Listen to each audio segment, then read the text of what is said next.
বন্ধ করে দেয়া হয়েছে পটুয়াখালীর পায়রা ১৩২০ মেগাওয়াট বিদ্যুৎ কেন্দ্রের পুরো বিদ্যুৎ উৎপাদন। সোমবার ভোরে এই কেন্দ্রের প্রথম ইউনিটের বিদ্যুৎ উৎপাদন বন্ধ করে দেয়া হয়। এর আগে গত ৯ নভেম্বর থেকে রক্ষণাবেক্ষণের জন্য এই বিদ্যুৎ কেন্দ্রের দ্বিতীয় ইউনিটের বিদ্যুৎ উৎপাদন বন্ধ রাখা হয়। ওয়ালটনের পণ্য কিনে জিতে নিতে পারেন নগদ ২০ লক্ষ টাকা। Double million offer! Walton fridge কিনে পেতে পারেন ২০ লক্ষ টাকা। রয়েছে কোটি কোটি টাকার নিশ্চিত উপহার। পায়রা ১৩২০ মেগাওয়াট তাপবিদ্যুৎ কেন্দ্র সূত্রে জানা যায়, পায়রার পাশেই পটুয়াখালী ১৩২০ মেগাওয়াট তাপবিদ্যুৎ কেন্দ্র নামের আরও একটি বিদ্যুৎ কেন্দ্রের নির্মাণ কাজ চলমান রয়েছে। জানুয়ারি মাসে পরীক্ষামূলকভাবে এই বিদ্যুৎ কেন্দ্রটি উৎপাদনে আসবে। পার্শ্ববর্তী আমতলী উপজেলায় নির্মিত বিদ্যুৎ কেন্দ্রের সুইচিং পয়েন্টের লাইন ইন আউটের জন্য পায়রার বিদ্যুৎ উৎপাদন বন্ধ করা হয়েছে।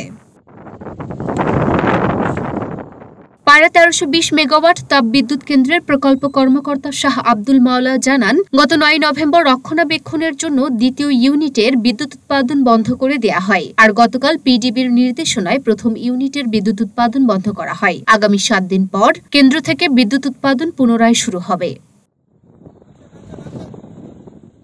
Luna Afroz Nipa, Dhaka post.